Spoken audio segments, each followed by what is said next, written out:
COVID-19 গোটা পৃথিবীর সমাজনীতি এবং অর্থনীতিকে একেবারে বদলে দিয়েছে।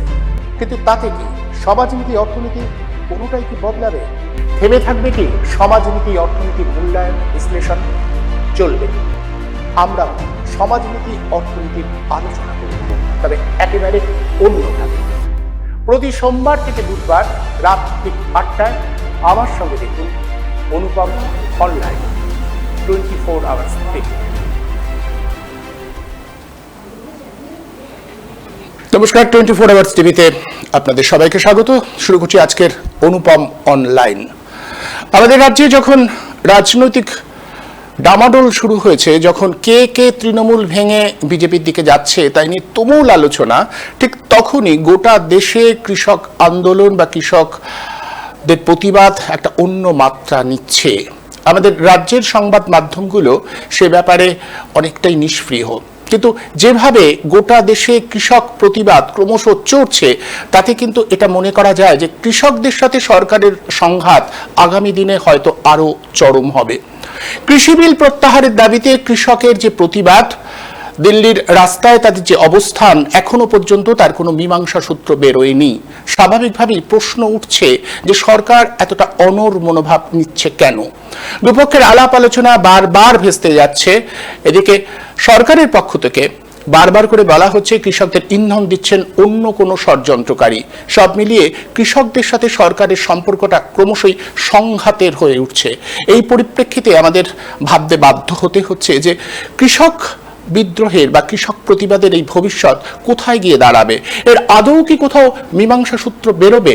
কি হতে চলেছে এই কৃষক প্রতিবাদের ভবিষ্যৎ? এটার উপরেই আজ আমরা আলোকপাত করব, বোঝবার চেষ্টা করব যে কৃষি বিল নিয়ে যে সংঘাত শুরু হয়েছে সেটা কোন খাতে বইতে চলেছে। এই মুহূর্তে আলোচনার জন্য যারা আমাদের সাথে সংযুক্ত হয়েছেন, আসুন তাদের সকলের সাথে পরিচয় করিয়ে দিই। আমাদের সঙ্গে রয়েছেন সাংবাদিক রূপম চট্টোপাধ্যায়, আমাদের সঙ্গে রয়েছেন অংশুমান দাস, অংশুমান সমাজকর্মী, আমাদের সাথে রয়েছেন কংগ্রেসের কামারুজ্জামান চৌধুরী, আমাদের সঙ্গে আরো হয়তো কয়েকজন জয়েন করবেন আর কিছুক্ষণের মধ্যে, আমরা তখন তাদের সঙ্গে পরিচয় করিয়ে দেব। আমি প্রথম আলোচনা শুরু করব অংশুমানকে দিয়ে। আমার এই আলোচনায় কৃষি বিল নিয়েই আমি একটা আলোচনায় অংশুমানকে এর আগেও একবার নিয়ে এসেছিলাম। অংশুমান বাবু, আপনার কাছে আমার যেটা জিজ্ঞাস্য, যে গত কয়েকদিন ধরে যেটা চলছে আমরা দেখছি যে সরকার আলাপ আলোচনার রাস্তাটা ক্রমশই অবরুদ্ধ করে দিচ্ছে। সেই পরিপ্রেক্ষিতে স্বাভাবিকভাবেই যে প্রশ্নটা আসে যে তাহলে এই আন্দোলনের ভবিষ্যৎ কি হতে যাচ্ছে? কৃষকদের পক্ষে তো আর সম্ভব নয় দিনের পর দিন রাস্তা অবরোধ করে বসে থাকা বা রাজ্য থেকে গিয়ে একটা জায়গায় অবস্থান বিক্ষোভ চালিয়ে যাওয়া। সরকারের তরফে কিন্তু এখনো পর্যন্ত কোনো সমাধান সূত্র বের করে নিয়ে আসবার তাগিদ অনুভূত হচ্ছে না, বরং সরকারের যে বিবৃতি আমাদের সামনে আসছে তাতে বারবার করে মনে হচ্ছে যে সরকার তার অবস্থানে অনড়। এক্ষেত্রে স্বাভাবিকভাবে যে প্রশ্নটা আসে, তাহলে এই আন্দোলনের ভবিষ্যৎ কি? আমার একটা জিনিস মনে হচ্ছে যে এই অনড় অবস্থাটা যেরকম একদিকে সরকারের পক্ষ থেকে দেখা যাচ্ছে, সেরকম কিন্তু আমরা এখন দেখছি নানা রাজ্যে এই আন্দোলন ধীরে ধীরে দানা বাঁধছে। এবং একটা আনন্দের বিষয়, একটা ভালো দিক, যে অন্য রাজ্যের কৃষকরাও ধীরে ধীরে পারছেন যে পাঞ্জাব হরিয়ানার সঙ্গে তাদের একসঙ্গে আসার কি প্রয়োজনীয়তা। সেটা পশ্চিমবঙ্গে আমরা দেখছি, সেটা আমরা কেরালে দেখেছি, সেটা আমরা সাউথ ইন্ডিয়াতে দেখছি।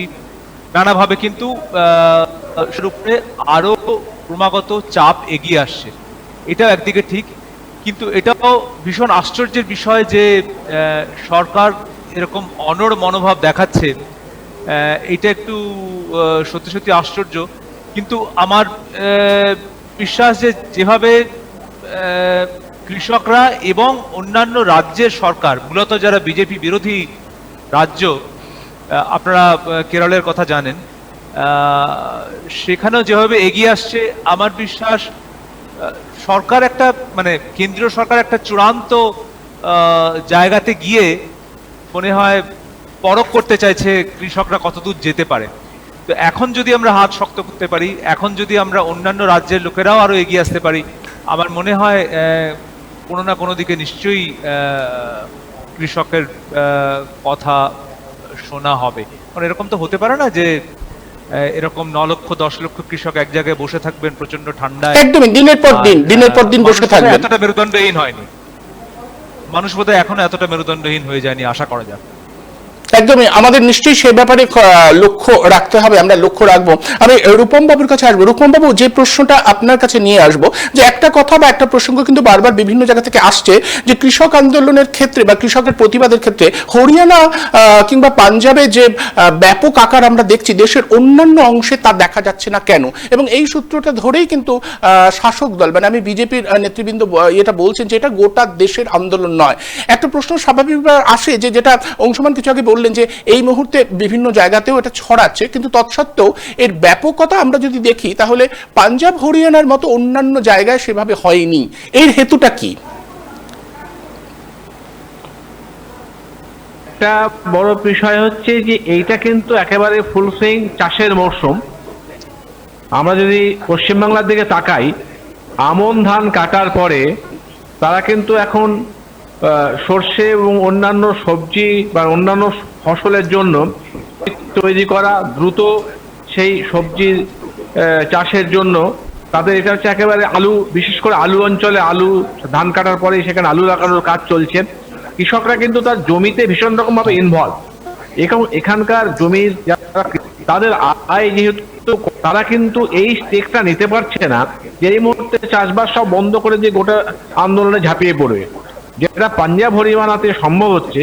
কারণ কৃষি সেখানে এতটাই সমৃদ্ধ কৃষি যে কৃষকরা কিন্তু যথেষ্ট সম্পন্ন, এবং এ রাজ্যে কিন্তু কৃষকের হাতে যেটুকু জমি আছে, যে ফসল তারা তৈরি করে, তার বিপরীতে তারা যে রোজগার করে সেই রোজগারটা এতটা কম এবং আনসার্টেন যে এই সময়ে তাদেরকে কৃষিতেই কিন্তু নিয়োজিত থাকতে হচ্ছে। এটা একটা দিক, অর্থাৎ এটা আর্থিক এবং সামাজিক দিক থেকে কৃষকরা এখানে আটকে আছে। এইটা অন্যান্য স্টেটেও কিন্তু কম বেশি সত্যি। আর একটা বিষয় আছে যে সংগঠিত কৃষক আন্দোলন, অর্থাৎ হয় কৃষকরা সংগঠিতভাবে হবে, অর্থাৎ তাদের কৃষি কাজের যে পদ্ধতি, সে পদ্ধতিগত জায়গা থেকেই তারা একটা জোটবদ্ধ অবস্থায় থাকবে, যেটা হরিয়ানা পাঞ্জাবে হয়েছে, বা কিছুটা দক্ষিণ ভারতের বিভিন্ন জায়গায় হয়েছে, মহারাষ্ট্রে হয়েছে, কিন্তু সেটা পূর্ব ভারতে অনেক জায়গাতেই সেটা নেই। ফলে যেটা হচ্ছে সেটা যে সংগঠিত কৃষক আন্দোলন গড়ে তোলার যারা দায়িত্ব যাদের ছিল, বিশেষ করে বাম সংগঠনগুলো, তারা কিন্তু এই দায়িত্বটা সেভাবে পালন করে। আমরা যদি সর্বভারতীয় ক্ষেত্রে দেখি, হান্নান মোল্লা সর্বভারতীয় নেতা, আবার সেই হান্নান মোল্লা যদি পশ্চিমবাংলায় আছে, সেখানে তার কৃষক আন্দোলন গড়ে তোলবার একদমই, যেখানে পশ্চিমবঙ্গে দীর্ঘ 34 বছর বামেদের শাসন ছিল, আমরা তো প্রত্যাশা করতে পারি, মানে এরকম ভাবাই যায় যে সেক্ষেত্রে এখানে কৃষিটা এতটা অলাভজনক কিংবা কৃষি বিমুখ হয়ে যাচ্ছে কৃষকেরা, এটা কেন হয়েছে? এই প্রশ্নটা বোধহয় খুঁজতে হবে, তাই না? হ্যাঁ, এটা তার একটা বড় কারণ আমি ছোট করে বলি। সেটা হচ্ছে এখানে কৃষকের যে সার, বীজ এবং কীটনাশক মাল্টিনেশনাল দখলে, এবং দিনের পর দিন মাল্টিন্যাশনাল সারা পশ্চিমবাংলা গ্রামাঞ্চল জুড়ে রমরমা করে তাদের তাদের ব্যবসা সমৃদ্ধ করেছে। সেখানে বামপন্থীরা আন্দোলনের জায়গা থেকে, কৃষকদের ইন্টারেস্টের জায়গা থেকে অনেকটাই পিছিয়ে, নিষ্ক্রিয় বলা যায়। এটা একটা বড় কারণ সর্বনাশা কৃষি বিল বিজেপি সরকার নিয়ে এসছে, তার বিরুদ্ধে গোটা ভারত যেভাবে সরব হতে পেরেছে, পশ্চিমবাংলায় সেভাবে কৃষকরা সরব হতে পারছে না। তার একটা বড় কারণ হচ্ছে এটা তাদের অসংগঠিত অবস্থায় রেখে দেয়া, বা কৃষি আন্দোলনের যে উপাদানগুলো, সেই উপাদানগুলোকে পশ্চিমবাংলায় ঠিক মতো নালিশ করা হয়নি। এটা একটা বড় কারণ। অত্যন্ত তাৎপর্যপূর্ণ আপনার বিষয়ে আসবো, তবে তার আগে বলে রাখি আমাদের সঙ্গে আরো দুজন অতিথি সংযুক্ত হয়েছেন। অরূপ রক্ষিত, সমাজকর্মী, এবং আমাদের সঙ্গে রয়েছেন বিজেপির সৌনক মারিক।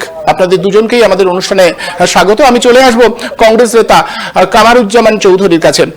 মিস্টার চৌধুরী, যে বিষয়টা নিয়ে আমি আলোচনা করতে চাইছি, যে এই সরকার, কেন্দ্রীয় সরকার এতটা অনড় কেন? যখন লক্ষ লক্ষ কৃষক রাস্তা অবরোধ করে বসে রয়েছে, অন্তত তাদের ক্ষেত্রে বার্তা তো দিতে হবে, আলোচনার পরিসর খুঁজে বার করা, কারণ এটা তো একটা সমাধান না খুঁজে পেলে একটা অচল অবস্থা তৈরি হবে, যেটা মনে হচ্ছে যে সরকার তার অবস্থান থেকে এক চুলো নড়তে চাইছে না।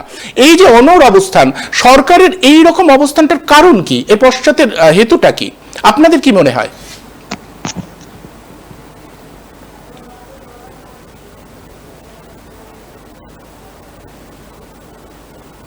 বলবো না, আমি কারোর কথা শুনবো না, আমিও চালিয়ে যাব, সেটাই আমাদের গণতন্ত্র।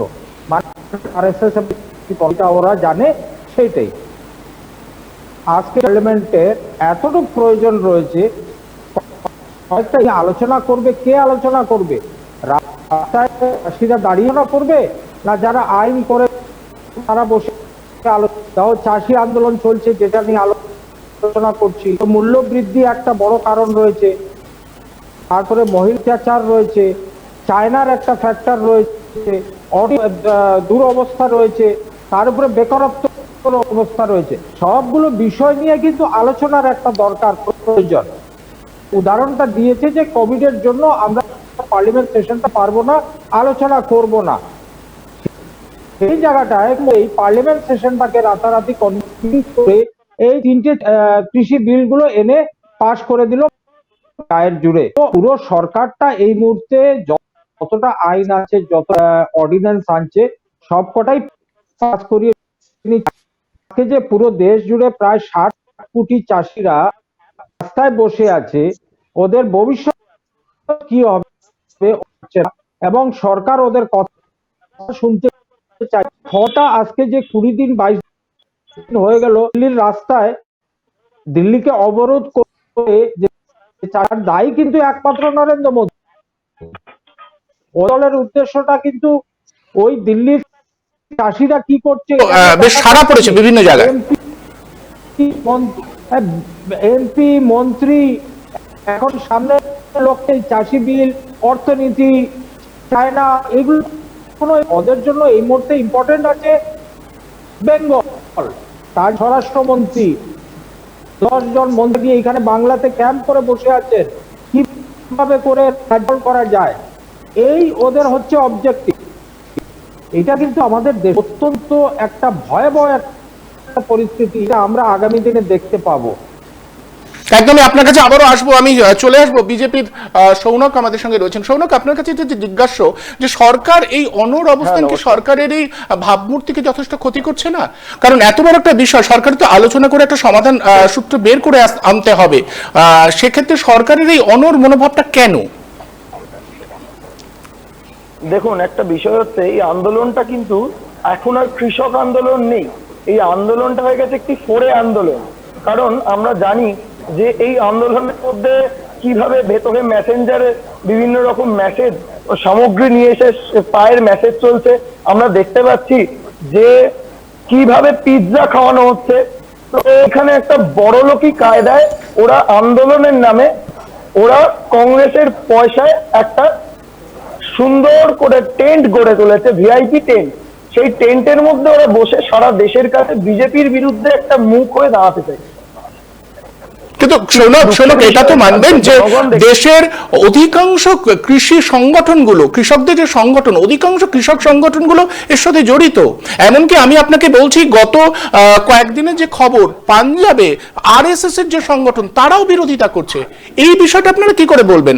আরএসএস এর সংগঠন যারা বিজেপির সঙ্গে থাকে, তারাও বলছে না, এটাকে মানা যায় না। এবং আমি আপনাকে বলছি, গত কয়েকদিনে যা আমরা খবরাখবর পাচ্ছি, সেখানে পাঞ্জাবে বিজেপির যে সমর্থনের ভিত, সেটাও আলগা হতে শুরু করেছে, এমন খবরটাও আছে। তৎসত্ত্বেও সরকারের এই অনড় মনোভাবটা কেন? দেখুন, একটা বিষয় হচ্ছে, আমরা প্রথম থেকেই বলি যে বিজেপি এবং আরএসএস একটা আলাদা স্বতন্ত্র ক্ষেত্র। হ্যাঁ, সেটা আমরা জানি, কিন্তু তৎসত্ত্বেও তো আমাদের মানতে হবে যে আরএসএস অন্তত এক্ষেত্রে যেভাবে বলছে, সেটা এতটা বৈপরীত্য, এটা বোধহয় এমনি এমনি হয় না, তাই না? দেখুন, আরএসএস যেহেতু একটা আলাদা ক্ষেত্র, তো তাদের সেই মঞ্চ থেকে দাঁড়িয়ে কোনো বিবেচনার ভিত্তিতে হয়তো তারা বলে থাকতে পারেন বা কিছু, তো সেইটা সরকার মেটানোর জন্য কিন্তু মিটিং এ তো বসতে চাইছে, বহুবার দরজা খোলা রেখেছে। কিন্তু আমরা দেখতে পাচ্ছি যে মিটিং এ না বসার একটা অনড় মনোভাব তারা নিয়েছে। যেভাবে তৃণমূল ওই সংসদ ভবন ত্যাগ করে বিভিন্ন জায়গায় বিভিন্ন ক্ষেত্রে আমরা দেখতে পাই যে কোনো একটা ইস্যুতে যখন আন্দোলন চলে, তখন তারা সংসদ কক্ষ ত্যাগ করে বেরিয়ে আসে। ঠিক সেইভাবেই আমরা এটাও দেখতে পাচ্ছি যে এই ফোরেদের আন্দোলন, এই কৃষক আন্দোলন এটা নয়, এটা ফোরেদের আন্দোলন। এই ফোরেদের সংখ্যা কৃষকের থেকে বেশি হয়ে গেছে, কারণ মিডিল ম্যান, একটা কৃষি পণ্য যখন বাজারে আসছে, তার যে মিডিল ম্যানের সংখ্যা, সেই মিডিল ম্যানের সংখ্যা অত্যন্ত বেড়ে গেছে এবং তাদের সমর্থনে ভোটের ফায়দা নেওয়ার জন্য রাজনৈতিক বিজেপি বিরোধী দলগুলো এদেরকে সমর্থন করছে। এবং আরএসএস এর যে বিষয়টা বললেন, আরএসএস একটা স্বতন্ত্র ক্ষেত্র, তাদের মতবাদ বিজেপি। একদম, আপনার এই বিষয়টা নিয়ে আসবো। আমি একটু অরূপ বাবুর কাছে যাব। অরূপ বাবু, যে প্রসঙ্গটা নিয়ে আজকে আলোচনা হচ্ছে যে এই আন্দোলন একটা জায়গায় এসে পৌঁছেছে এতদিন ধরে, এবং বারবার করে শোনা যাচ্ছে এই আন্দোলনের পিছনে বিভিন্ন অর্থবান লোকজনদের অর্থ যোগান রয়েছে এবং ষড়যন্ত্রকারী হিসেবে ষড়যন্ত্র করা হচ্ছে, এটাও স্বয়ং প্রধানমন্ত্রী বলেছেন। সব মিলিয়ে গোটা বিষয়টা যেখানে দাঁড়িয়ে রয়েছে, তাতে কি মনে হচ্ছে না যে আগামী দিনে সংঘাতটা আরো চরম আকার নেবে? আমার ব্যক্তিগতভাবে ধারণা সেদিকেই বিষয়টা যাচ্ছে। কারণ দুটো ব্যাপার, এক হচ্ছে একটা প্রশ্ন আপনার বক্তব্যের মাঝখান থেকে বারবার উঠে আসছে যে সরকার এত অনমনীয় কেন, আর কৃষকরাই বারবার মিটিং এ যাচ্ছেন কিন্তু কেন একটাই কথা বলছেন যে আগে 3টে কৃষি আইন প্রত্যাহার হোক, তারপরে নতুন আইন কিভাবে কি আনবে সবার সাথে আলোচনা করে সরকার তৈরি করবে। এই যে স্টেলমেট কন্ডিশনটা হয়েছে, মানে কোনো মীমাংসার দিকে যাওয়া যাচ্ছে না, এটা বুঝতে গেলে একটু পিছনের দিকে তাকাতে হবে। এবং সেটা হচ্ছে সবুজ বিপ্লবের সময় থেকে। এখানে কংগ্রেসের প্রতিনিধি কামরুজ্জামান সাহেব রয়েছে, আমি আলোচনায় আনবার চেষ্টা করব। এটা ঠিক, প্রথমত আমাদের মাথায় রাখতে হবে ভারতবর্ষের সবচাইতে অর্থনৈতিকভাবে শক্তিশালী কৃষক হচ্ছে পাঞ্জাব এবং হরিয়ানার কৃষক। আর কেন্দ্রীয় সরকারকে আজকে হু এবং ডাঙ্কেল চুক্তির ফলে যে জায়গায় কেন্দ্রীয় সরকারের অবস্থান, সারা বিশ্ব অর্থনীতির ক্ষেত্রে খোলা বাজারে কৃষি পণ্য ব্যবসার ক্ষেত্রে ব্যবসায়ীদেরকে আরো খোলা বাজার করে দেওয়ার জন্য যে দায়বদ্ধতাতে সই করেছেন ভারত সরকার, সেইটা খুব মুশকিল জায়গায় ভারত সরকারকে এনে ফেলেছে। এবং তার দায় কিন্তু বিজেপি বা বর্তমান সরকারের উপর দিলে হবে না, তার দায় কংগ্রেসেরও আছে। সেক্ষেত্রে যেটা দরকার ছিল, যখন ডাঙ্কেল চুক্তি হচ্ছে, যখন হুয়ের সঙ্গে চুক্তি হচ্ছে, তখন আমাদের দেশে কৃষকরা একদম ব্যাপারটা বোঝেননি, বুঝতে পারেননি। এবং যেটা রূপমবাবু বলেছেন যে কি ডাঙ্কেল চুক্তি, কি হুয়ের চুক্তি, এই নিয়ে কোনো আলোচনা তখন হয়নি। এবং তার পাশাপাশি ভারতবর্ষেও গত 4 মাস সেটা দেখিয়ে দিচ্ছে যে আমাদের দেশ থেকে কৃষি পণ্যের রপ্তানি খুব বেড়েছে। অর্থাৎ আমাদের দেশে আগামী দিনে ভারী শিল্পের যত না ভবিষ্যৎ আছে, কৃষি পণ্য ব্যবসার ভবিষ্যৎ অনেক উজ্জ্বল। আর অনেকেই একটা কথা বলবার চেষ্টা করছেন, মধ্যস্বত্বভোগী আছেন পাঞ্জাবে প্রচুর। তা আমার খুব বক্তব্য, বিহার মান্ডি খুব একটা কাজ করে না, নেই, একদমই 2006 তুলে দেওয়া হয়েছিল। হ্যাঁ, তো সেক্ষেত্রে মান্ডি তুলে দিয়ে ভারতবর্ষের সবচাইতে হতদরিদ্র অবস্থা হচ্ছে কেন্দ্রীয় সরকারের পরিসংখ্যান অনুযায়ী বিহারের কৃষকের। আর মান্ডি ব্যবস্থা রেখে, মানে কমিশন দিয়ে পাঞ্জাব হরিয়ানার কৃষকের ভালো অবস্থা, তাহলে তো বলতে হয় মান্ডি থাকাটাই ভালো, তাই নয় কি? কিন্তু আসলে মান্ডি ব্যবস্থাপনার মধ্যে অনেক ত্রুটি আছে, অনেক তথাকথিত ঘোটালা আছে, অনেক অর্থের অপচয় আছে, সেটা ঠিক। কিন্তু এই আইনগুলো এত দ্রুততার সাথে এই কোভিড অতিমারী সময়ের মধ্য দিয়ে খুব জরুরি ভিত্তিতে সেপ্টেম্বর মাসে কেন্দ্রীয় সরকারকে আনতে হয়েছে। আমার মনে হয়েছে দুটো চাপের জন্য। একটা চাপ বাইরের দেশের চাপ, সেটা হচ্ছে হু এবং ডাঙ্কেল চুক্তি, যেটা নিয়ে বারবার করে আমেরিকা, কানাডা সরব হয় যে আমাদের দেশের কৃষকদের নাকি ভারত সরকার অনেক সাবসিডি দেয়। এটা হ্যাঁ, কিছু অবশ্যই সাবসিডি পান পাঞ্জাব হরিয়ানার কৃষকরা। অন্তত এই আন্দোলন দুটো জিনিসকে সামনে এনেছে, সারা ভারতের কৃষকের হত দরিদ্র হতাশাজনক যে চিত্র, সেইটা সামনে এনেছে। যে বিহারের কৃষক, উড়িষ্যার কৃষকের কি দুর্দশা ভারতবর্ষে, তারা তো দিল্লি যাওয়ার কথা ভাবতেই পারছে না, ট্রাক্টরে তেল ভরে খরচা করে যাবে, ট্রাক্টরই নেই বেশি। এই অর্থনৈতিক দুর্দশাটা সামনে এনেছে। আর আরেকটা বিষয় এসছে, আজকে দাঁড়িয়ে পাঞ্জাবের কৃষকরা যেটা আদায় করে নিতে পেরেছে সবুজ বিপ্লবের থেকে, যে ভালো দিকটা, ক্ষতিকারক দিক আছে, যদি সময় সুযোগ পাই আমি আলোচনা করার চেষ্টা করি। অবশ্যই যে সবুজ বিপ্লব কি ক্ষতির সামনে এনেছে, ওটাই আমি বলছি যে কংগ্রেস আমলে 1960-এর দশকে ভারতবর্ষে যে সবুজ বিপ্লব এসছে, সেই বিপ্লব ভারতবর্ষকে যে ভালো জায়গায় নিয়ে যায়নি, আজকে আমরা একদম আমি এসে দাঁড়াচ্ছি। আমি ঠিক এই কথা সূত্র ধরেই কংগ্রেসের প্রতিনিধি মিস্টার চৌধুরী রয়েছেন, তার কাছে আসবো। মিস্টার চৌধুরী, কৃষকদের যে দুরবস্থা সেটার জন্য দায় কংগ্রেসও এড়িয়ে যেতে পারে না, যেহেতু এরা এদেশের শাসন ব্যবস্থায় তারা দীর্ঘদিন শাসক হিসেবে ছিলেন। মিস্টার চৌধুরী, শোনা যাচ্ছে?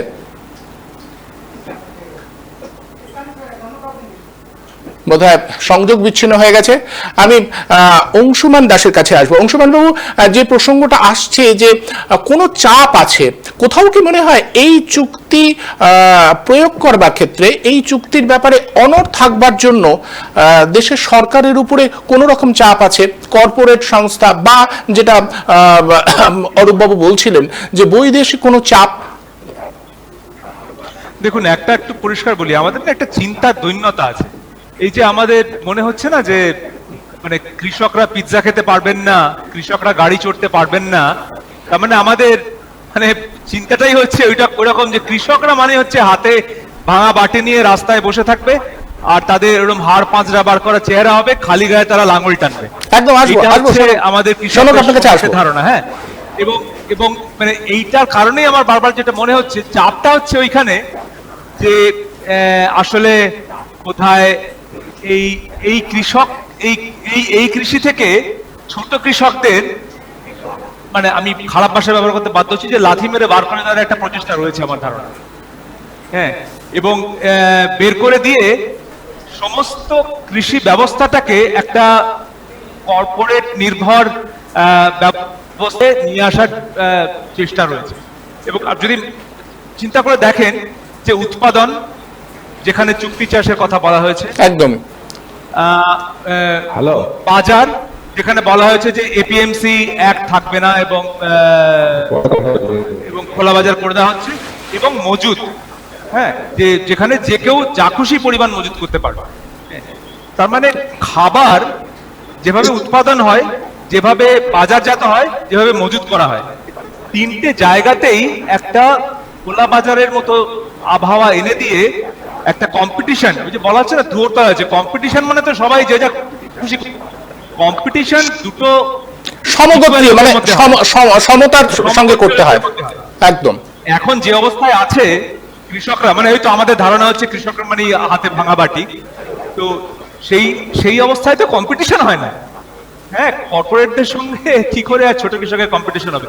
এই চাপটা রয়েছে যে কৃষকদের সম্পূর্ণভাবে বের করে দিয়ে একটা কর্পোরেট নির্ভর কৃষি ব্যবস্থা আনার। কারণ মাথায় রাখতে হবে, যখন -23% জিডিপি হয়ে গেছিল, তখন একমাত্র কৃষির জিডিপি কিন্তু ধনাত্মক ছিল, একদম একদম ছিল। অর্থাৎ আমি একটু মিস্টার চৌধুরীর কাছে একদম আসবো। মিস্টার চৌধুরী, আপনাকে একটু আগে প্রশ্ন করেছিলাম, তখন আপনার সঙ্গে সংযোগ বিচ্ছিন্ন হয়ে গেছিল। আমি আপনার কাছে যেটা জানতে চাইছি, যে প্রসঙ্গটা আসছে যে কৃষির যে অবস্থা, কৃষির যে ছবি, সেক্ষেত্রে কংগ্রেসও তার দায় এড়িয়ে যেতে পারে না, যেহেতু এদেশের শাসন ক্ষমতায় কংগ্রেসও দীর্ঘদিন ছিল। ফলে কৃষির যে অবস্থাটা, তার জন্য তার দায় কংগ্রেসকেও নিতে হবে।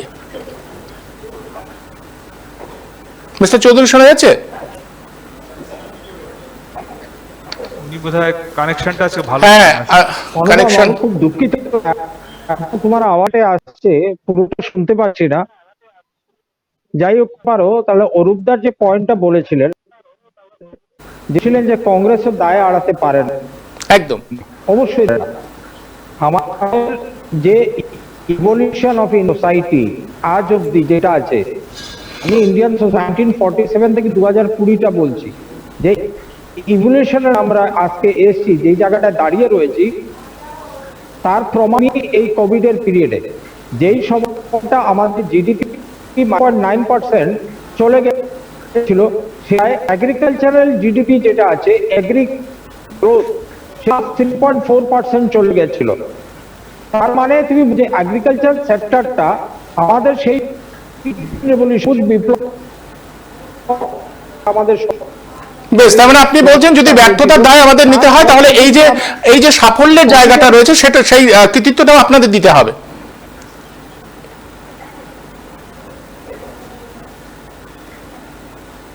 মিস্টার চৌধুরী, শোনা যাচ্ছে? মাঝে মধ্যে সংযোগ মানে একদমই শুনতে পাচ্ছি না ভাই বোন, তোমার জানি না আজকে নেট আমার কি সিস্টেমের খারাপ আছে। হ্যাঁ, মানে আমি বলছি আপনি অরূপ বাবুর কথা সূত্র ধরে এটা বলতে চাইছিলেন যে আমাদের যদি দায় নিতে হয় তাহলে একটু আগে অংশুমান যেটা বললেন আমি যে আরেকদিন করছি প্লিজ। বোধহয় সংযোগ বিচ্ছিন্ন হয়ে গেছে। আমি একই ইয়ে নিয়ে রূপম বাবুর কাছে আসবো। রূপম বাবু, বারবার করে যেটা বলা হচ্ছে, সৌনক তার বক্তব্যে বলল যে এটা একটা পরিযায়ী এবং পরিযায়ী আন্দোলন হচ্ছে এবং কৃষকরা যেভাবে তাদের আর্থিক বল দেখাচ্ছে, সেক্ষেত্রে কোথাও কি মনে হয় দেখার এই যে যেটা অংশুমান বললেন যে দেখার ক্ষেত্রে কৃষকদের আমরা সবসময় ওই হতদরিদ্র রোগা শীর্ণ চেহারা দেখবো, এটা কি আমাদের অভ্যাসের মধ্যে পড়ে গেছে? কৃষকদের যে এই অবস্থা, শীর্ণকায় অবস্থা, এটা কিন্তু কংগ্রেস এবং পশ্চিমবঙ্গে যখন সৌনক আপনার কাছে আসবো, আমি একটু রূপম চট্টোপাধ্যায়ের কাছে জবাব নিয়ে আপনার কাছে আসবো। রূপম বাবু, হ্যাঁ, বিষয়টা এটাই যে গোটা বিজেপি দল বা কেন্দ্রীয় সরকার গোটা ব্যাপারটাকে যেভাবে দেখছে, দেখার মধ্যে একটা সমস্যা আছে। যেমন সর্বভারতীয় সভাপতি, বিজেপির সর্বভারতীয় সভাপতি জেপি নাড্ডা বলেছেন যে এইটা কৃষকদের আন্দোলন নয়, এটা একেবারেই কৃষির বাইরে যারা মানুষজন তারা করেছেন, যারা কৃষি কাজ করেন না তারা কৃষক আন্দোলন করছেন, এটা উনি বলেছেন, তারা করছেন। কিন্তু তাদের প্রশ্ন ওঠে যারা আইনটা করেছেন তারা কেউ কৃষক নয়, তারা কেউ কৃষক নয় এবং তারা কেউ চাষবাসও করে না, চাষবাস সম্পর্কে তারা বোঝেও না। যে কারণে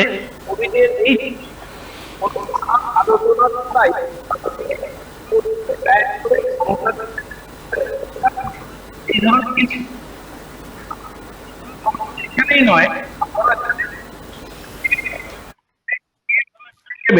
সয়াবিন এবং ভুট্টা এটা পশু খাদ্য হিসেবে তৈরি করা হয়। খাদ্য, মানুষের খাদ্য এখনো জিএম পদ্ধতিতে তৈরি করা হয় না।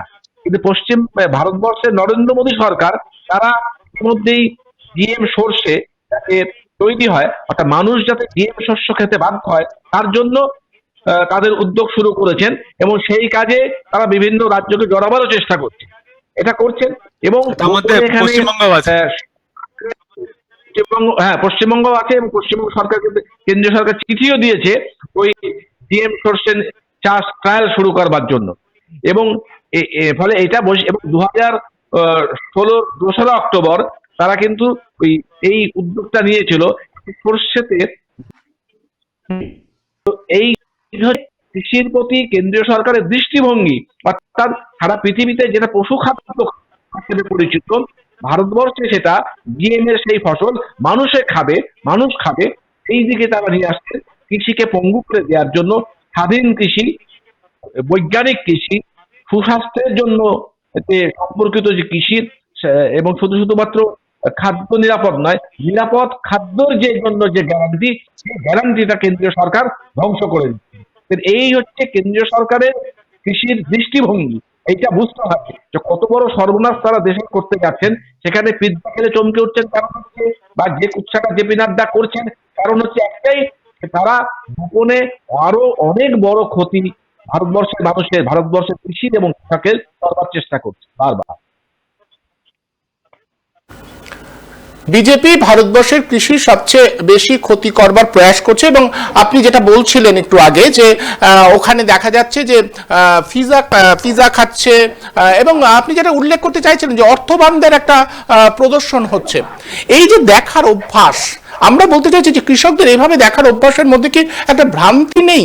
কৃষকরা সম্পন্ন হতে পারে, তারা সচ্ছল হতে পারে, এই ভাবনাটা আসবে না কেন? একটা বলতে চাই প্রথমে যে এই যে উনি বলছেন যে কৃষকদের এই একটা শীর্ণকায় অবস্থা, খালি গায়ে লাঙল হাতে বেরিয়ে পড়েছে, এরকম একটা অবস্থা। তো এই অবস্থাটার জন্য কংগ্রেস কিন্তু দায় এড়াতে পারে না, কারণ স্বাধীনতার পর থেকে যতদিন দেশ শাসন হয়েছে কংগ্রেসই ছিল। এই 5-6 বছর হয়েছে বিজেপি শাসন করছে। বিজেপি একটা কৃষি আইন আনতে চাইছে, আইনের সুফল সেটা যতক্ষণ না বাস্তবে রূপায়িত হচ্ছে ততক্ষণ কিন্তু প্রমাণ পাওয়া যাবে না, যতক্ষণ না সেটা রূপায়িত হচ্ছে।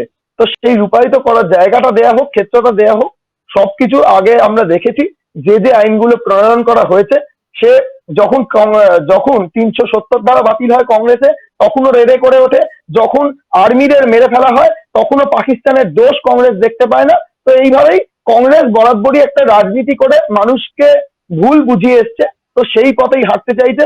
আর ওনারা বলছেন যে কৃষক, যারা আইন প্রণয়ন করেছেন তারা কেউ কৃষক নয়, তাহলে এটাও বলতে হয় যে ওনারা যে কৃষিকাজ যেমন জেপি নাড্ডা করেননি, বা হয়তো ওনারা প্রমাণ করতে চাইছেন যে কৃষকের সম্পর্কে এদের কোনো ধারণা নেই। আমারও সন্দেহ আছে যে যেই কথাটা বলছে তার কতটা কৃষিকাজ এবং কৃষকদের সম্পর্কে। আমি বলছি উনি সেই সূত্রেই বলেছেন, যেহেতু কথা বলছি, এটা কিন্তু ফোরেদের আন্দোলন, এই আন্দোলন ফোরেদের আন্দোলন চলছে। জন কৃষক ফোরে এত লক্ষ লক্ষ কৃষক এক জায়গায় জড়ো হয়েছে, সেটাকে তো অস্বীকার করা যাচ্ছে না, এবং দেশের সরকারও অস্বীকার করতে পারছে না। যতই তারা বলুক তারাও কিন্তু গোটা বিষয়টাকে অস্বীকার করতে পারছে না, যেটা আন্দোলন আছে, একটা চাপ আছে বারবার। এই জন্যই তো তারা আলোচনার জন্য ডাকছে, আলোচনার জায়গা তৈরি করছে, কিন্তু তারা একটা জিনিস বারবার করে বলছে যে মূল ধাঁচাটা বদল করা হবে না, মূল সমস্যাটা সেখানেই আটকে যাচ্ছে। সৌনক, এইটা যে গোটাটাই ফোরেদের জন্য, গোটাটাই চক্রান্ত, তাহলে তো সরকার অত্যন্ত উগ্রতার সাথে এটাকে তুলে দেওয়ার ব্যবস্থা করতে পারে, এটাকে তো বন্ধ করে দেওয়ার ব্যবস্থা করা যেত, সেটা সরকার করতে পারছে না, কারণ তারা জানে যে আসলে এটা কৃষক সংগঠনগুলোর আন্দোলন। আমি আসবো যখনই প্রণয়ন করার চেষ্টা হয়েছে বরাবর কংগ্রেস সিপিএম এরা বিরোধিতা করে চলেছে, কংগ্রেস সিপিএম, কিন্তু আমি বলছি কৃষক সংগঠনগুলো, মানুষের কৃষক সংগঠনগুলো কথা বলুন। কিছু সব কৃষক সংগঠন নয়, কিছু কৃষক সংগঠন, অধিকাংশ কৃষক সংগঠন, আপনি ইয়ে করে দেখুন, দেশের অধিকাংশ কৃষক সংগঠনই ইয়েতে রয়েছে। অরূপ বাবুর কাছে আসবো। অরূপ বাবু, যেটা মিস্টার চৌধুরী বলতে চাইলেন কংগ্রেসের প্রতিনিধি হিসেবে, তিনি বললেন যে কংগ্রেসের ব্যর্থতার দায় যদি থেকে থাকে, তাহলে অংশুমান তার কথায় উল্লেখ করেছিলেন যে আমাদের গত কয়েক মাসে যেভাবে আমাদের জিডিপি নেমে গেছিল, সেক্ষেত্রে একমাত্র কৃষি বিষয়টাই কিন্তু একটা আশাব্যঞ্জক জায়গা ছিল, এই কৃতিত্বটাও কংগ্রেসকে দিতে হবে। তাহলে কি মনে হয় যে আসলে কৃষির বিষয়টা যেভাবে একতরফা উপেক্ষা করা সব শাসক দলের, সেটা ঠিক নয়?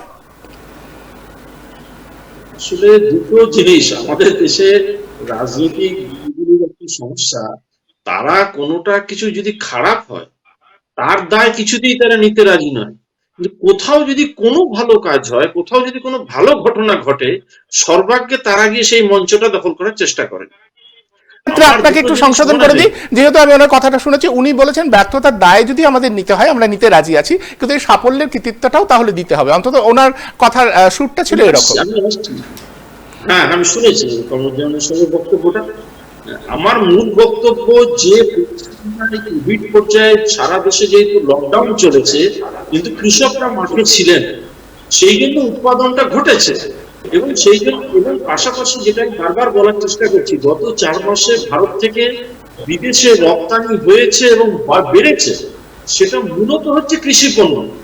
তার জন্য এই জিডিপি, এটাও তো একটা সংখ্যার খেলা, তাই আমার জিডিপিটা ভালো দেখাচ্ছে, এটা কিন্তু কোনো দলের কৃতিত্ব নয়। ইভেন যেহেতু এটা বিজেপির আমলে ঘটেছে, এখন যদি বিজেপি বলে আমার জন্য কৃষকরা করেছেন, কৃষক দেখিয়ে দিয়েছে যে তাদেরকে যদি ন্যূনতম সহযোগিতা করে, কি ন্যূনতম সহযোগিতা হয়েছে, সে মাঠে গিয়ে ফসল উৎপাদনটা করতে পেরেছে। এইখানে লকডাউন হওয়া সত্ত্বেও কৃষকরা মাঠে গেছেন, উৎপন্ন করেছেন, সরকারি বিভিন্ন খামারে বিভিন্ন জায়গায় পৌঁছেছেন, মান্ডিতে পৌঁছে দিয়েছেন। জিডিপি যখন কমবে তখন কিন্তু, জিডিপি যখন কমে যায় তখন কিন্তু কৃষকদের, তখন কিন্তু আর বলা হয় না যে এটা বিজেপির জন্য, তখন হাওয়া করে চেঁচানো হয় যে এটা বিজেপির জন্য জিডিপি হ্রাস পাচ্ছে। আর জিডিপি যখন কোনো কারণে বাড়ছে, সেটা কিন্তু ধরা হচ্ছে না যে এটা কিন্তু বিজেপির কোনো কৃতিত্ব নেই, এরকম একটা বলে চালিয়ে দেওয়ার প্রয়াস আমরা সবসময়। প্লিজ আপনার সময় বলবেন, প্লিজ অরূপ বাবু। মূল যেটা বলবার আমি চেষ্টা করছি যে 1960 সাল থেকে যে আমাদের দেশে সবুজ বিপ্লবের নামে যে কৃষির যে রাস্তা, আজকে ব্যাপকভাবে যান্ত্রিকরণ এবং কর্পোরেটাইজ করা হচ্ছে, এর শুরুটা কিন্তু ভারতবর্ষে পাঞ্জাব হরিয়ানাতে 60 সালে হয়েছে, এবং তাতে আজকে দাঁড়িয়ে পাঞ্জাবের কৃষকের এই ক্ষমতা হয়েছে, সে পিৎজা কিনেছে এবং অপরকে খাইয়েছে। এই যে ব্যবস্থাপনাটা ভারতবর্ষের অন্য রাজ্যে হলো না, যে প্রশ্নটা আমি করতে চাইছি, যে মান্ডি ব্যবস্থা করে বিচলিয়াদের মাধ্যমে, দালালদের মাধ্যমে কিছু কথা বলা হচ্ছে, ওই ব্যবস্থা রেখে পাঞ্জাব হরিয়ানার কৃষক ভারতবর্ষের সবচাইতে অর্থনৈতিকভাবে শক্তিশালী কৃষক, আর বিহারের কৃষক সবচেয়ে দুর্বল কৃষক। তাহলে সমস্যাটা কিন্তু মান্ডির জন্য শুধু নয়, সমস্যাটা অন্য কোথাও আছে। সেই আলোচনাটাই আমরা যাচ্ছি না। এবং পাঞ্জাবের কৃষকের এই যে ফসল সরকার কিনে নেবে, এই ব্যবস্থাপনাটা ভারতবর্ষের কৃষকদের দাবি করা দরকার।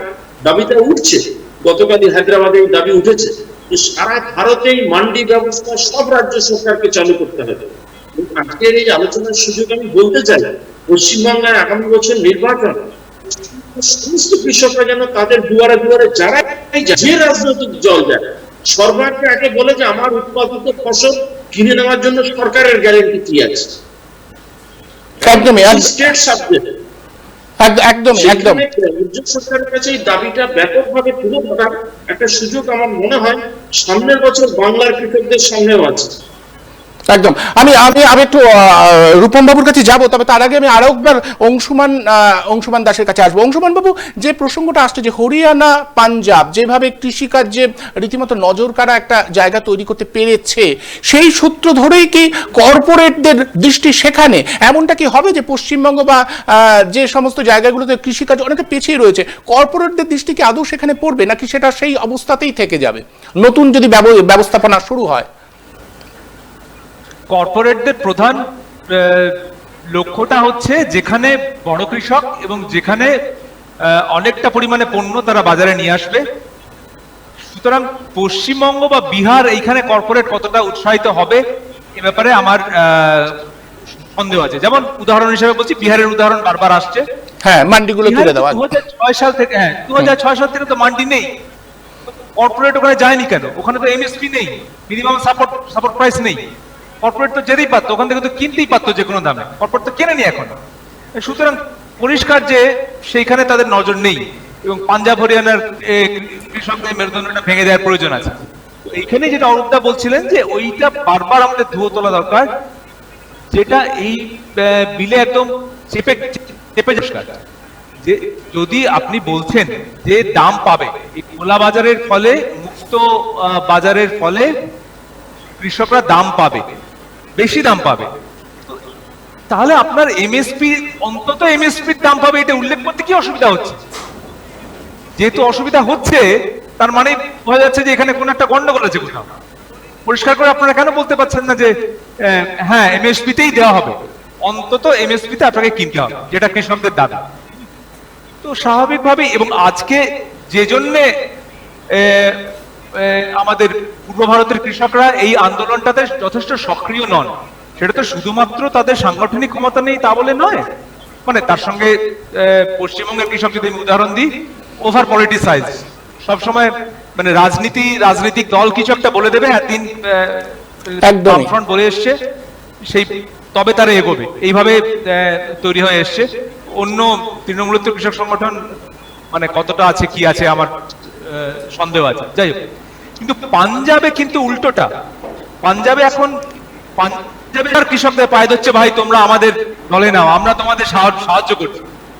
হ্যাঁ, এই পরিস্থিতিতে পৌঁছতে পেরেছে কি করে? সবাই সেখানে পৌঁছতে পারলো না কেন? হ্যাঁ, এবং এইটার সঙ্গে সঙ্গে এটাও তো ভেবে নিতে হবে যে, এটা দেখতে হবে যে শুধুমাত্র এই সাংগঠনিক বা ওভার পলিটিসাইজেশন নয়, কৃষকরা এ ব্যাপারে মানে যথেষ্ট আপোষে চলে এসছে। পশ্চিমবঙ্গে থেকে কত কৃষক, পশ্চিমবঙ্গ, বিহার, উত্তরপ্রদেশ, এই অঞ্চল থেকে কত কৃষক যে কৃষি ছেড়েছে, তারা চলে গেছে বাইরে শ্রমিক হয়ে। কৃষি ছেড়েছে মানে জমির অবস্থার পরিবর্তন হয়েছে, কৃষি ছেড়েছে মানে কৃষি সংক্রান্ত যে জ্ঞানটা ছিল সেই জ্ঞানটার আমাদের সঙ্গে নেই, সেই জ্ঞান হারিয়ে গেছে। ফলে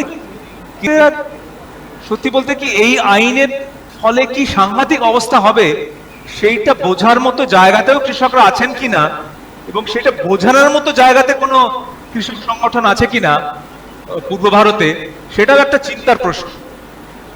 একদমই নজরটা তো মূলত একদমই। পাঞ্জাবের দিকেই থাকবে। কারণ আমরা সবসময় দেখেছি রুগ্ন শিল্প কেনবার ব্যাপারে কোনো কর্পোরেটেরই কখনো উৎসাহ দেখায় না, এক্ষেত্রে বোধহয় সেই রকম একটা চিত্র পরিলক্ষিত হবে। আসবো সৈনক, আসবো, তার আগে একটু রূপম বাবুর কাছে আসবো। রূপম বাবু, আমার যেটা জিজ্ঞাসা, যেটা অরূপ বাবু বললেন যে রাজ্য সরকারের তরফেও আমরা জানি যে আমাদের রাজ্য সরকার তারাও তো এই কৃষি প্রতিবাদকে সমর্থন করছে, সেক্ষেত্রে রাজ্য সরকার তো দাবি তুলতে পারে। আমরা দেখছি এখানে রাজনৈতিক অন্যান্য বিষয় নিয়ে যত আলাপ আলোচনা হচ্ছে, যত দল বদল নিয়ে কিংবা কে কোন দলে থাকবে সেটা নিয়ে, এই যে এত বড় একটা আন্দোলন হচ্ছে, যারা বলছেন আমরা কৃষকদের পক্ষে, এ রাজ্যের শাসক দল, তারা সেই আন্দোলনকে সেভাবে সমর্থন করছেন কোথায়? কিংবা তারা কৃষকদের রক্ষার্থে যে বিধানসভায় পাল্টে যেটা উল্লেখ করলেন যে যেহেতু যৌথ বিষয়, বিধানসভায় তো আইন আনা যায়, তারা তো এটা বলতে পারেন যে আমরা এটা কার্যকর করবো না, আমরা পাল্টা আইন আনবো। তাদের ক্ষেত্রেই সক্রিয়তা দেখা যাচ্ছে না কেন, যখন তারা ঘোষণা করছেন যে চরম লড়াই বিজেপির সাথে রাজ্যের তৃণমূল কংগ্রেসের চরম লড়াই একটা বাতাবরণ তৈরি হচ্ছে বলে আমরা দেখছি, অথচ এই বিষয়টাকে নিয়ে তেমন তো কোনো সংঘাতের জায়গা তৈরি হচ্ছে অন্তত সামনে দেখা যাচ্ছে না।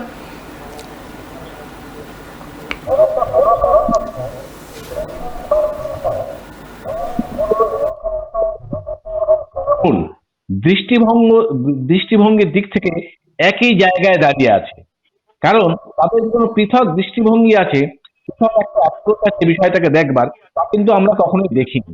তা যদি দেখতাম তাহলে যখন জিএম নিয়ে 2016 2রা অক্টোবরের পরে কয়েকটি রাজ্য সরাসরি কেন্দ্রীয় সরকারকে জানিয়েছিল যে আমরা জিএম এর পক্ষ নয়, জিএম আমরা তৈরি করব না, কিন্তু বলেছে আমরা জিএম করব না, কিন্তু তারা কিন্তু লিখিত প্রতিবাদ করতে রাজি হননি।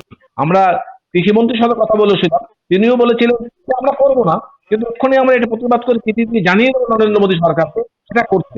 ফলে এখানে কিন্তু ভেতরে ভেতরে তৃণমূলের সাথে বিজেপির একটা দৃষ্টিভঙ্গিগত মিল আছে, এবং যে কারণে তারা কিন্তু কোনো চরম লড়াইয়ে যেতে চাইছেন না এই মুহূর্তে। এবং যেহেতু এই লড়াইটা এখানে নেই, বিজেপির সাথে তৃণমূলের মতাদর্শগত লড়াই কৃষিকে কেন্দ্র করে নেই, তাই পশ্চিমবাংলার মিডিয়াতেও দেখবেন কোনো খবর কিন্তু এ সংক্রান্ত খুব একটা থাকে না, আলোচনাতেও থাকে না। ওইখানে কিন্তু কে কোন দলে গেল, কেন গেল, তার কি ইন্টারেস্ট ইত্যাদি, কোন রাজনৈতিক নেতা কোথায় যাবেন, কার কবে জন্মদিন হবে, জন্মদিনে কোথায় কি খাবেন ইত্যাদি নিয়ে আলোচনাটা যতটা জোরালো ভাবে মিডিয়াতে আসছে, সেক্ষেত্রে কিন্তু কৃষি এবং কৃষকদের নিয়ে আলোচনা, আন্দোলনও এরা নেই। এখানে বামপন্থীরা যারা এখানে সমবায়গুলোকে প্রায় ধ্বংস করেছেন, যারা সরকারি কৃষি ফার্মগুলোকে এভাবে বিকশিত হতে দেননি, ফলে সেই বামপন্থী দলগুলো পশ্চিমবাংলা যারা ভোটের দল, তারা ভোটের অঙ্ক কষছে, তারা তাদের কিন্তু মূলত মনেই করে যদি আমাকে ভোটই না পাই তাহলে কৃষক শ্রমিক আমরা কারো সঙ্গে নেই। তাদের একটাই উদ্দেশ্য, সেটা যে আমরা ভোটটা আমরা পাবো কিনা, গদিতে আমরা ফিরতে পারবো কিনা। তো গদিতেই যদি ফিরতে না পারি তাহলে কৃষকদের জন্য আন্দোলন করে রাস্তায় নেবে, গলা ফাটিয়ে লাভ নেই। আর তৃণমূল কংগ্রেস বিজেপি যেটা করেছে, যদি দেখা যেত, হ্যাঁ, যদি দেখা যেত ভোটকে নিয়ন্ত্রণ করতে পারছে কৃষকরা, কৃষক সংগঠনগুলো এ রাজ্যে যদি ভোটকে নিয়ন্ত্রণ করতে পারত বা ভোটে বিশাল প্রভাব বিস্তার করতে পারত, তাহলেই হয়তো আমাদের দেশের আমাদের এখানকার রাজনৈতিক দলগুলো সেই বিষয়ে উৎসাহ পেত। বিষয়টা তেমন।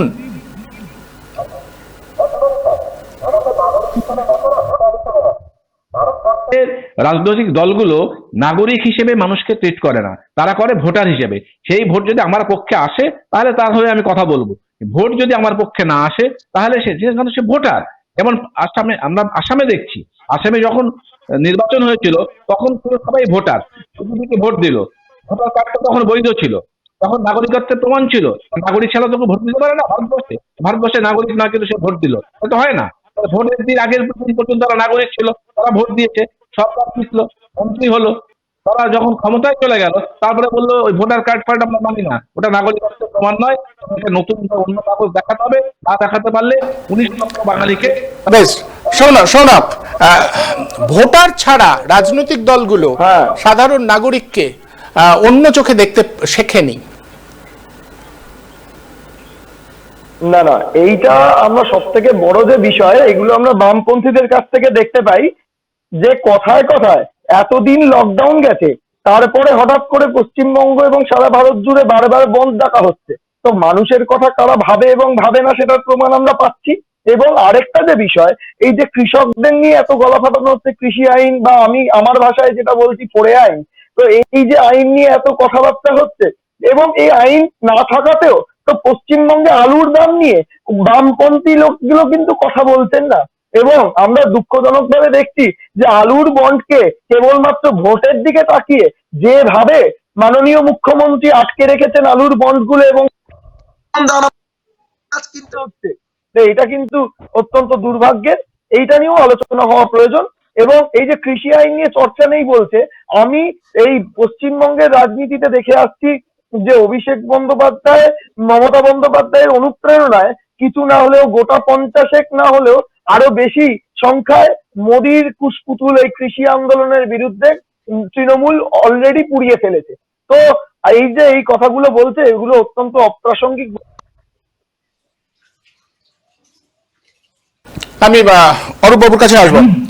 অরূপবাবু, যে আলোচনাটা যেখানে এসে দাঁড়াচ্ছে, আমরা এই আজকে যে অবস্থানে দাঁড়িয়ে রয়েছে কৃষকদের আন্দোলন, কৃষকদের প্রতিবাদ, ভবিষ্যৎটা কিভাবে কোনো সুরাহার রাস্তা আদৌ কি খুলতে পারে? কারণ একটা বিষয় আমি কিছুদিন ধরেই দেখছিলাম যে তারা বলছেন যে সংস্কার, শাসক দলের পক্ষে বা বিজেপির পক্ষে বলা হচ্ছে যে কিছু সংস্কার করা যেতে পারে আইনটার, কিন্তু কৃষক সংগঠনগুলোর পক্ষ থেকে যেটা জানানো হয়েছে যে যার ধাঁচাটা ভুল হয় তার কোনো সংস্কার চলে না। কোথাও কি মনে হচ্ছে যে এইটা যে দাবিতে অনড় রয়েছে কৃষকরা, তাতে এইটা হয় কৃষকদের পক্ষে যাবে, নতুবা সরকার কারোর একটা পক্ষ নিতে হবে, কোনো মধ্যস্থতা এখান থেকে বেরোতে পারে না?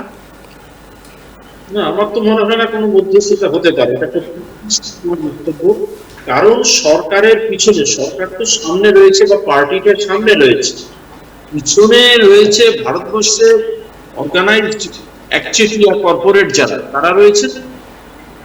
আর তাদের পিছনে এবার বিদেশি সংস্থারাও তাদের হাত ধরেছে। আজকে জিও তো শুধু আর ভারতবর্ষের কোম্পানি নয়, জিও মার্ট প্ল্যাটফর্মটা তো সেখানে ফেসবুক পার্টনার হয়েছে, রিলায়েন্সের সাথে ফেসবুকের পার্টনারশিপ হচ্ছে। তাহলে সারা পৃথিবীর পুঁজিটার অবস্থান বদলে গেছে। এবং যেটা রূপমবাবু একটু আগে বললেন, অংশমান বলার চেষ্টা করছিল, যেহেতু পাঞ্জাব আর হরিয়ানাতে ভারতবর্ষে কিছুটা হলেও অর্গানাইজড কৃষি হয়েছে, ফলে তারাও কিন্তু ওই সমস্ত যে বেসেল সাইলোগুলো বসিয়েছে, যে গুদামগুলো তৈরি হয়েছে, সব কিন্তু পাঞ্জাব হরিয়ানাকে কেন্দ্র করে হয়েছে। আমার বন্ধু এইমাত্র বলছিলেন আলু নিয়ে, কেন পশ্চিমবঙ্গে কেন আদানিরা আসছেন না সাইলো বসাতে? একদমই। যদি লাভজনক হতো মনে হতো তাহলে পশ্চিমবঙ্গে আসুন না, বিহারে আসুন না, তারা কিন্তু আসছেন না। তারা যদি নজর করে পাঞ্জাব হরিয়ানা, আর পাঞ্জাব হরিয়ানার শিক্ষিত কৃষক ছেলেরা তারাও ভালো বুঝেছে যদি একবার আমাদের হাত থেকে এটা চলে যায় তাহলে আমরা আবার দাস ব্যবস্থায় ফিরে যাব। তারা কিন্তু আর বিহারের কৃষক হতে রাজি নয়, তারা কিন্তু উড়িষ্যার কৃষক হতে রাজি নয়, কারণ তারা পড়াশোনা করেছে, তারা আইনটা নিতে হাতে করেছে, ইংরেজিটাও ভালো করে জানে। আজকে সময় হলো না, আমার কাছে কেন্দ্র একদম। আমরা এই বিষয়টা নিয়ে আমরা যেহেতু আমি আপনাকে বলছি অরূপবাবু, যেহেতু আমরা একটু অন্যরকম করে আলোচনা চালাতে চাই, নিছক রাজনৈতিক চাপানোতর নয়, ফলে আমরা এই বিষয়টা নিয়ে আরো বিস্তারিত আলোচনা আরো একদিন নিশ্চয়ই করব, তার অবকাশও থাকবে। আমি অনেকক্ষণ ধরে সংযোগ স্থাপন করতে পারিনি কংগ্রেসের প্রতিনিধি কামারুজ্জামান চৌধুরীর সঙ্গে, আমি একটু দেখে নেব ওনার সঙ্গে সংযোগ স্থাপন করা যাচ্ছে কিনা। মিস্টার চৌধুরী, শোনা যাচ্ছে আমার কথা? শুনতে পাচ্ছি এবার। হ্যাঁ, মানে আমরা আলোচনাটা অনেকটা প্রায় শেষ পর্যায়ে নিয়ে এসেছি। এই যে কৃষকদের আন্দোলনের যে ভবিষ্যৎ কোন দিকে যেতে পারে, মানে আপনাদের দলগতভাবে অবস্থানটা কি হবে? একটা উদাহরণ দেই ইতিহাস থেকে। ইস্ট ইন্ডিয়া কোম্পানিটা মনে আছে তো? একদম, সবারই মনে আছে। জগতের একটা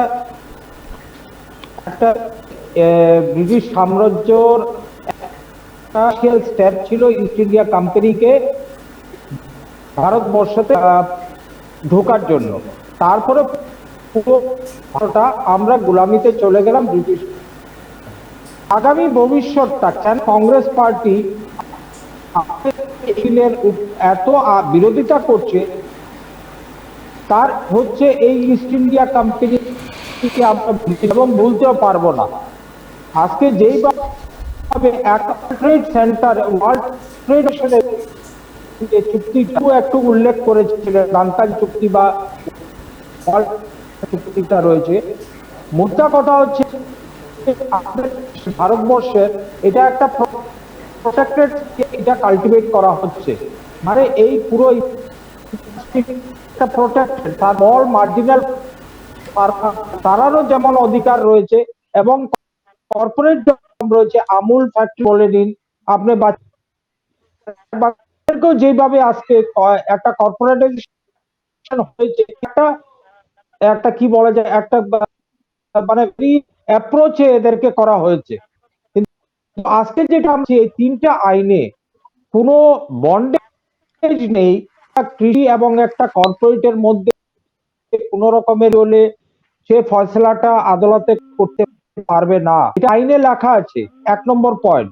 2 নম্বর পয়েন্ট উদাহরণ দিয়ে দিয়েছে যে 2000 মান্ডি সিস্টেম তুলে দেওয়ার পর যে জায়গায় 1800 পার কুইন্টাল, সেই জায়গাটায় চাকরি করছে 1100 টাকা কুইন্টাল বিক্রি করে পালাচ্ছে। যেহেতু বেঙ্গলে আরো ছোট ল্যান্ড রয়েছে, তার উপরে হচ্ছে মাল্টিপল জায়গাতে নেই।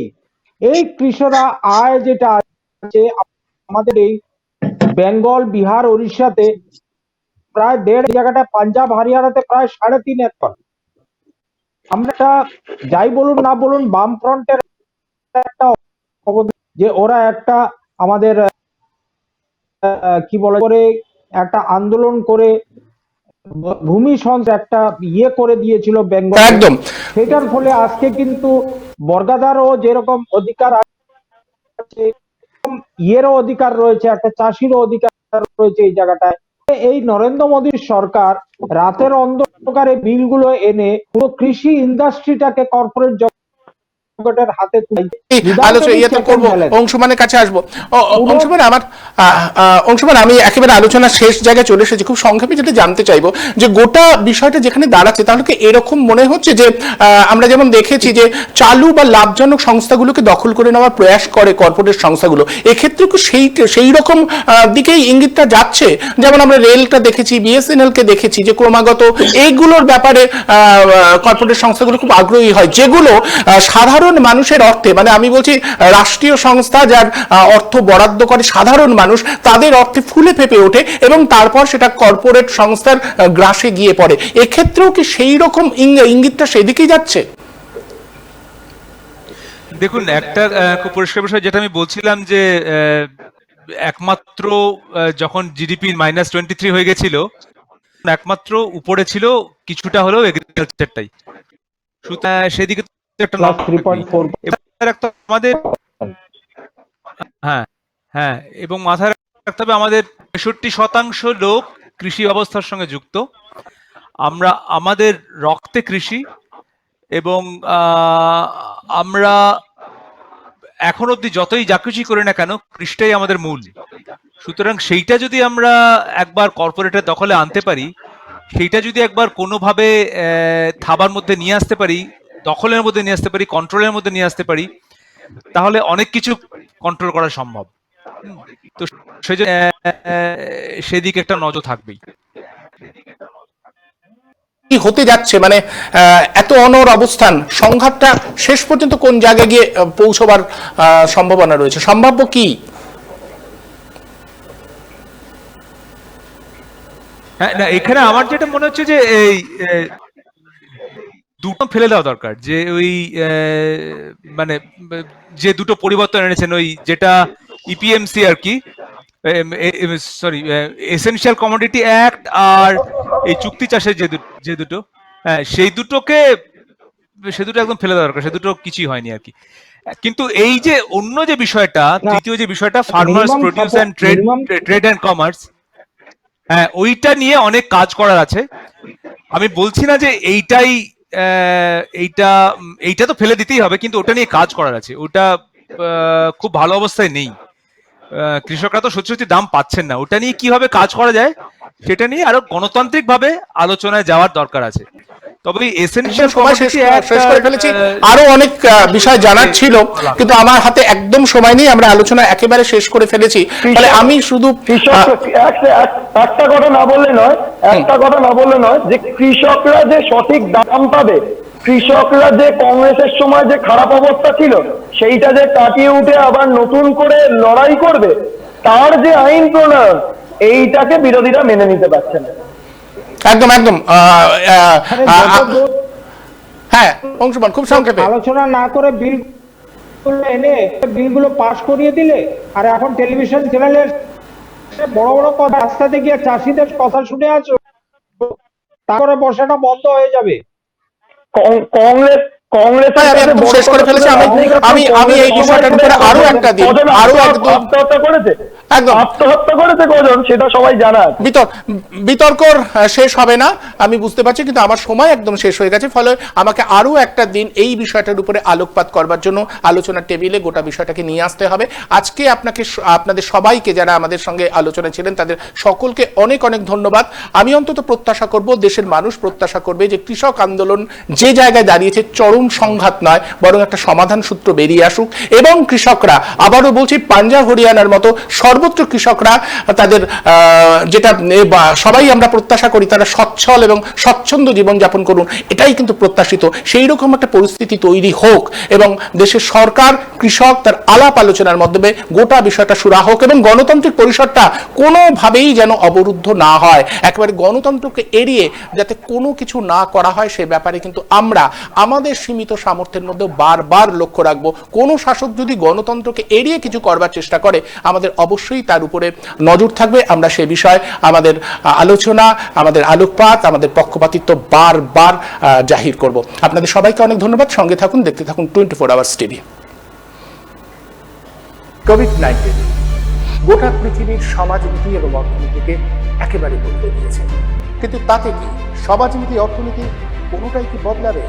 থেমে থাকবে কি সমাজনীতি, অর্থনীতির মূল্যায়ন, বিশ্লেষণ? চলবে।